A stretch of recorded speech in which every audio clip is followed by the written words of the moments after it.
Olá, bom dia. Hoje é quinta-feira, dia 13 de maio. Nessa edição vamos falar da tensão em Israel com a escalada dos confrontos na faixa de Gaza e tem o relato de um brasileiro que está no país. A gente vai mostrar ainda como foi o depoimento na CPI da Covid do ex-secretário de governo, Fábio Weingarten. Ele defendeu o governo Bolsonaro.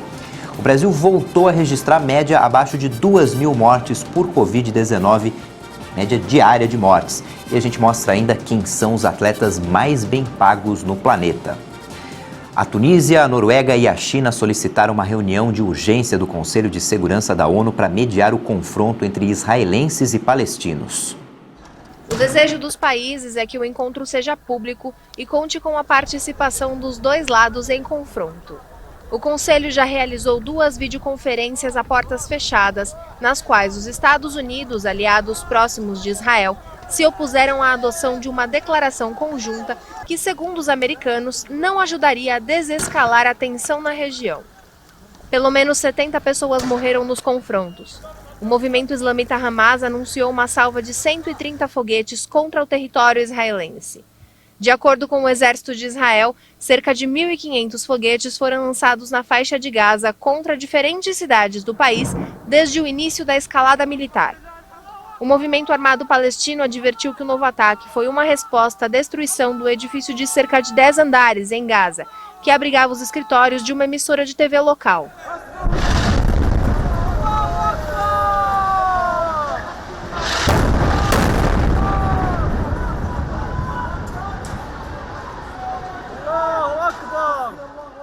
As investidas foram constantes dos dois lados da fronteira.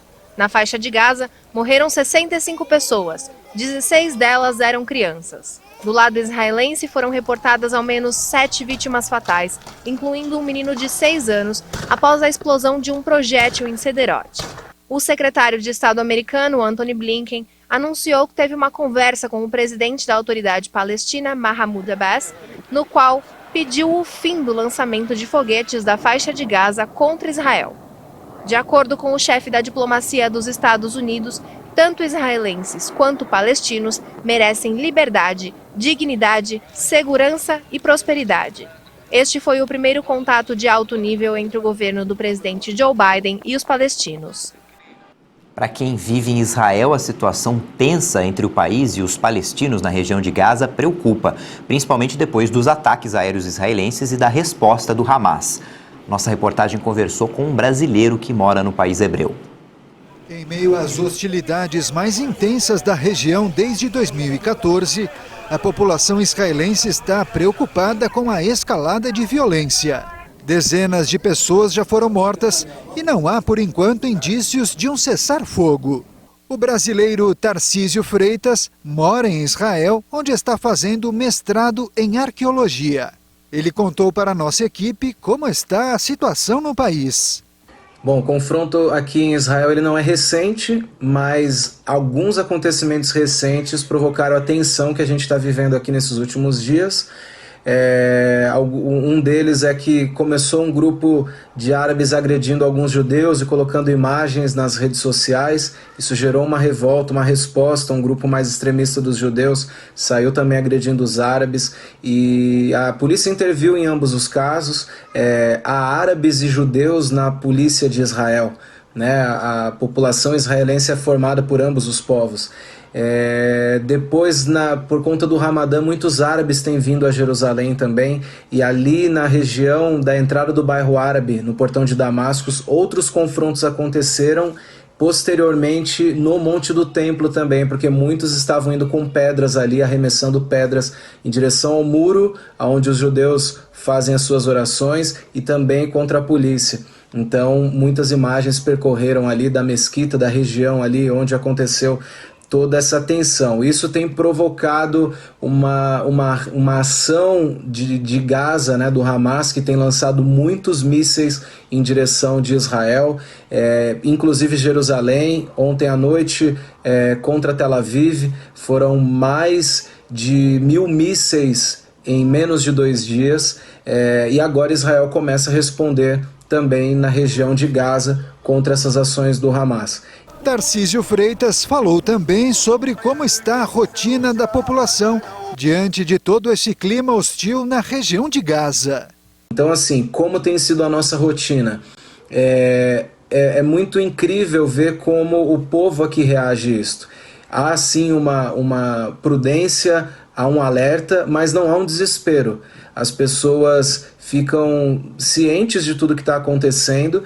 Quando a sirene toca, a gente vai para o lugar seguro, para os quartos de segurança, espera a sirene passar, os 10 minutos pelo menos, e a vida volta realmente ao normal. As coisas funcionam, eu digo pelo menos aqui em Jerusalém. É óbvio que no sul isso está um pouco mais difícil, porque ali está constantemente, tem bombas sendo lançadas. Israel consegue interceptar a grande maioria destas bombas, desses mísseis, porém alguns têm caído, inclusive até atingindo prédios e alguns locais. Então, assim, a gente vê realmente uma tensão, mas a gente vê também um preparo e mais do que um preparo do exército, um preparo no povo, em conseguir se levantar, em conseguir sair, por exemplo, de um momento de sirene, de escutar uma bomba e seguir, continuar. Que todos aí possam orar para que haja realmente paz em Jerusalém, que haja shalom aqui nesse lugar e que Deus dê sabedoria a Israel e que Deus traga calma em todo esse confronto e possa guardar os povos que moram aqui. A CPI da pandemia ouviu ontem o ex-secretário de Comunicação da Presidência da República, Fábio Weingarten. Ele negou que tenha negociado vacinas da Pfizer, disse que apenas ajudou a construir uma ponte entre a farmacêutica e o governo federal. A sessão da CPI da pandemia para ouvir o ex-secretário de Comunicação da Presidência da República deu detalhes sobre a compra de vacina da Pfizer e campanhas publicitárias do governo durante a pandemia. No começo da sessão, Weingarten disse que é um homem de fé e agradeceu conselheiros. Tive a felicidade de ter uma sólida educação judaica. Rezo todos os dias. Além disso, frequento as reuniões do Templo de Salomão em São Paulo, que me ensinou a ser forte e a ser crente. Me aconselho com o pastor Malafaia e o missionário RR, para buscar sempre os caminhos da fé. Participei de um governo temente a Deus, que protege a família, sempre em nome da pátria. Não poderia me limitar a ser um passageiro sem ajudar outras causas. Após a apresentação, começaram as perguntas. Renan Calheiros acusou Weingarten de estar mentindo e pediu a prisão em flagrante do ex-secretário de Comunicação. O pedido foi negado pelo presidente Omar Aziz, que disse que a CPI não fará julgamentos e que, se houver condenação e prisão, elas serão feitas pela Justiça. Parlamentares governistas disseram que Weingarten estava sendo humilhado durante a oitiva CPI da pandemia. Houve desentendimento e a sessão chegou a ser suspensa por alguns minutos. Na volta do intervalo, Weingarten defendeu que é equivocado dizer que o governo não fez comunicação durante a pandemia, pois foram desenvolvidas 11 campanhas desde fevereiro de 2020, sendo 7 delas com o Ministério da Saúde, e disse que nunca houve pressão de nenhuma pasta do governo federal sobre os rumos das campanhas. Tenho o total de verba para o assunto pandemia do dia de fevereiro de 20 até o presente momento, 285 milhões de reais. Isso combinando SECOM e Ministério da Saúde. O ex-secretário de Comunicação também disse que não negociou vacinas da Pfizer. Segundo Weingarten, ele apenas fez o contato no intuito de construir uma ponte mais rápida entre o governo e a farmacêutica. Para o ex-secretário de Comunicação, não houve ingerência e o objetivo foi apenas ajudar o país. Weingarten confirmou que a Pfizer encaminhou uma carta com a oferta de vacinas. Segundo ele, eram 500 mil vacinas e não 70 milhões de doses. A carta foi enviada em setembro e teria ficado sem resposta até 9 de novembro. A carta foi endereçada ao presidente da República, Jair Bolsonaro, ao vice-presidente e mais 4 ministros. Segundo o ex-secretário, a demora na resposta se deu pela burocracia na máquina pública. Em nenhum momento a SECOM negociou valores, negociou condições contratuais. O senhor pode imaginar qual era a pressão da imprensa em atacar o governo dizendo que não tinha vacina e a quantidade de mortos e contaminados aumentando toda hora. Eu não seria passageiro. Ainda não tem vacina suficiente. Exatamente contrariando isso que eu fiz o movimento, senador. Estamos do mesmo lado e eu adoraria que o Brasil inteiro estivesse vacinado pela Pfizer, que é a vacina que tem 96% de eficácia. Estou junto com o senhor nessa. O trabalho da CPI da pandemia segue nesta quinta-feira para ouvir o gerente da Pfizer na América Latina, Carlos Murilo. A conversa deve esclarecer os detalhes sobre a compra do imunizante da farmacêutica pelo governo federal. Na pauta de amanhã, também há requerimentos para que o ex-ministro da Saúde, Eduardo Pazuello, apresente o resultado do exame para a detecção do coronavírus e solicitação ao Ministério das Relações Exteriores para detalhar todos os documentos que tratam da compra de vacinas. O presidente Jair Bolsonaro sancionou um projeto de lei que permite o afastamento de mulheres grávidas do local de trabalho durante o período de emergência por causa da Covid. Elas poderão exercer as atividades à distância sem redução de salários. E o presidente voltou a defender que as eleições de 2022 tenham o voto impresso. Essa defesa foi feita num discurso em Brasília durante um evento da Caixa Econômica Federal. Se o parlamento brasileiro promulgar, teremos voto impresso em 22. Se vocês promulgarem até o início de outubro desse ano, teremos voto impresso em 22. Ninguém passará por cima da decisão do parlamento brasileiro.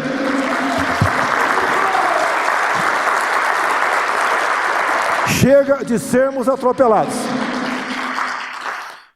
A Câmara dos Deputados mudou o regimento. Pelas novas regras que começam a valer hoje, haverá menos espaço para as manobras do chamado kit obstrução.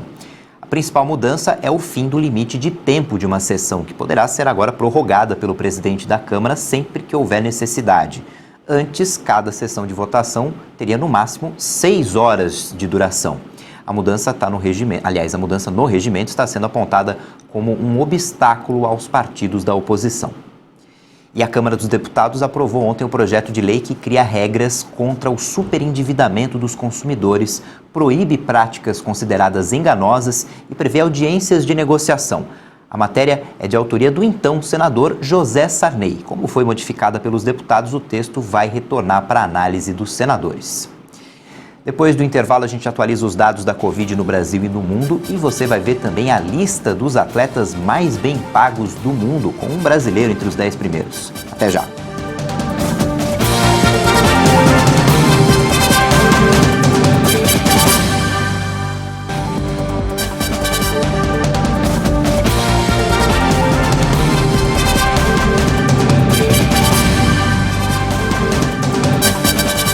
Estamos de volta às 8h46 no horário de Brasília. A Caixa Econômica Federal libera hoje para saques e transferências a primeira parcela do auxílio emergencial para mais um grupo. Dessa vez, os nascidos no mês de outubro que não fazem parte do Bolsa Família podem sacar o dinheiro.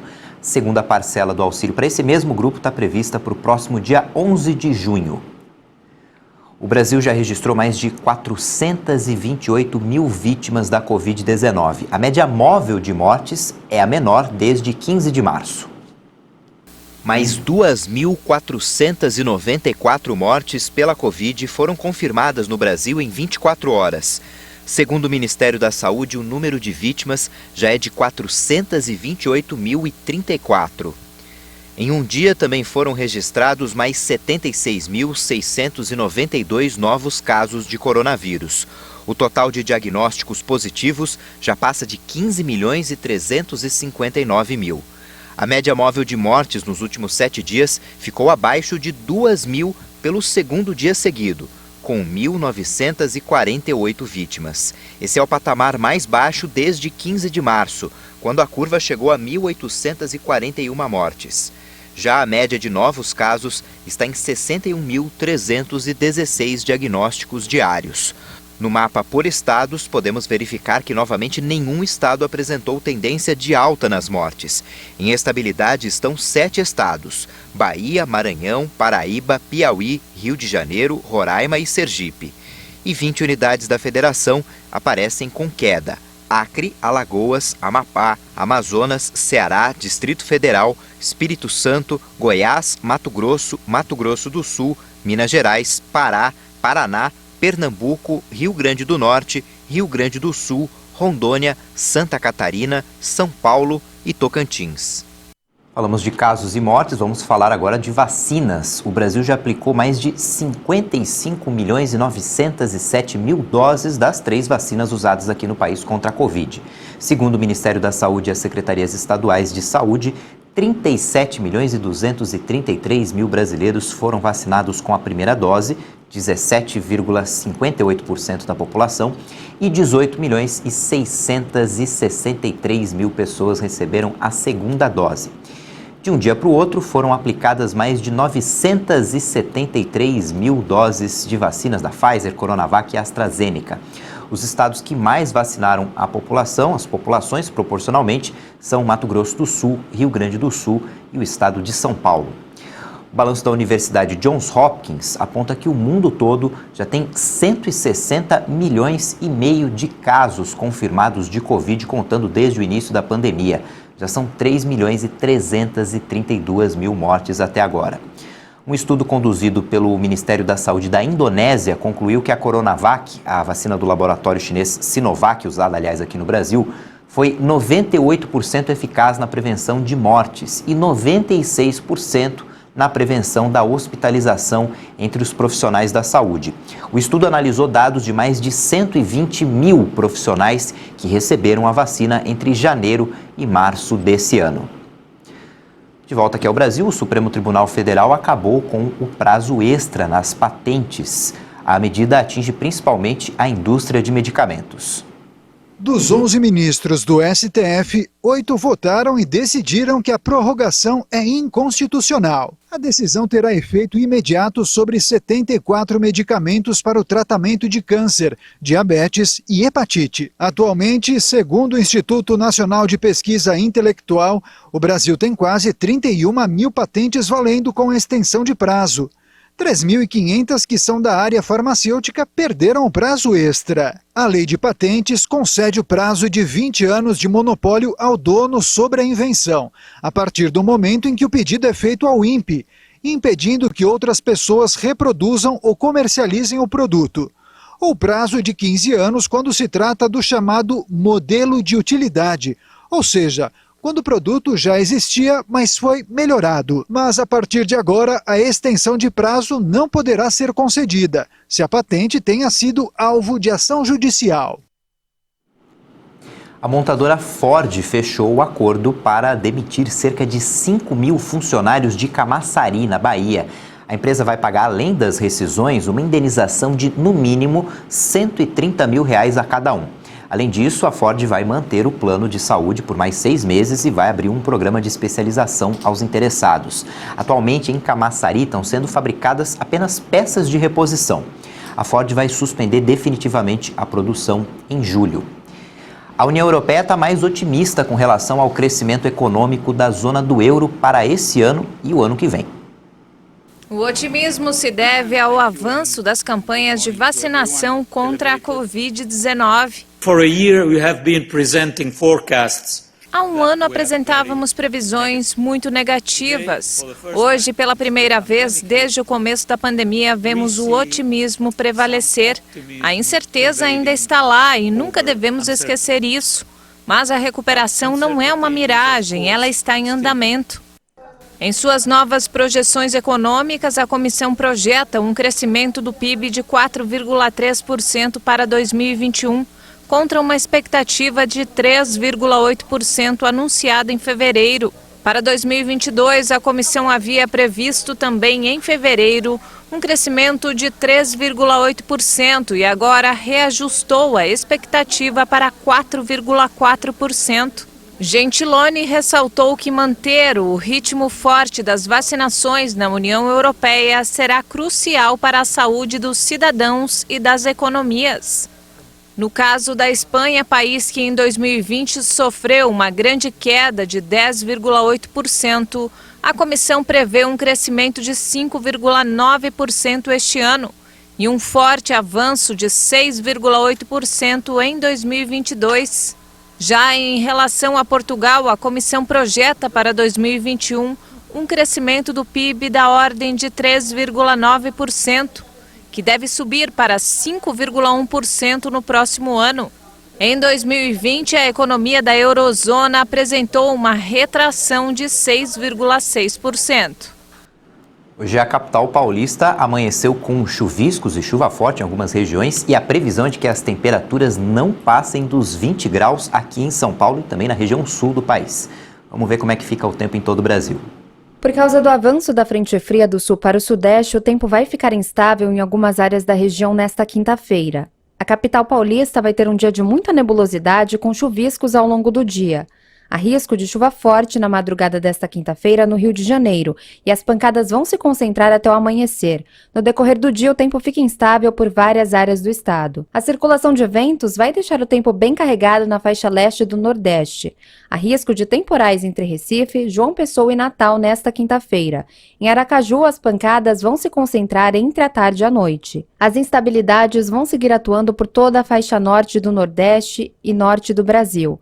Há alerta para temporais entre o Ceará, Piauí, Maranhão, Amapá, norte do Pará e norte do Amazonas. Nas demais áreas do Pernambuco, de Alagoas, na capital Salvador e em Vitória, o dia será marcado por sol e há condições para chuva rápida. Por causa do ar frio e seco, o tempo vai continuar firme sem chuva no Mato Grosso do Sul, em Mato Grosso, Goiás, sul de Rondônia e por todo o estado do Tocantins, Santa Catarina e Rio Grande do Sul. O tempo fica nublado no norte do Paraná, com chuviscos ao longo do dia. Por causa da entrada do ar frio, há possibilidade de geada nas serras gaúcha e catarinense. Nas demais áreas da Bahia, em Belo Horizonte, nas demais áreas de Minas Gerais e no norte do estado de São Paulo, a quinta-feira será marcada por sol e tempo firme. A temperatura não sobe muito nesta quinta-feira em Curitiba. A mínima prevista é de apenas 9 graus. Faz 14 graus em São Paulo e 24 em Belém. A máxima prevista para esta quinta-feira em São Paulo é de apenas 19 graus. Faz 31 em Belém e 29 em Manaus.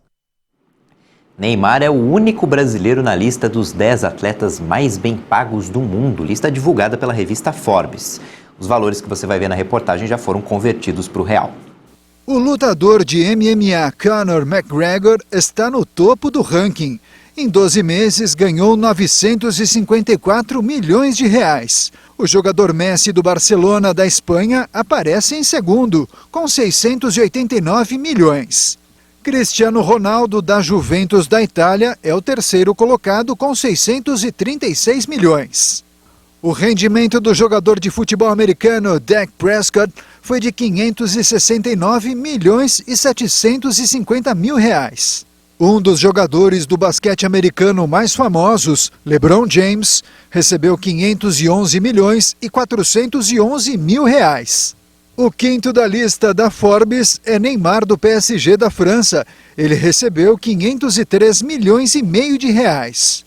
O tenista suíço Roger Federer ganhou 467 milhões de reais. Na sequência, 7 vezes campeão da Fórmula 1, Lewis Hamilton recebeu 434 milhões e 600 mil reais. Em nono lugar está Tom Brady, outro jogador de futebol americano, que faturou 402 milhões e 800 mil reais.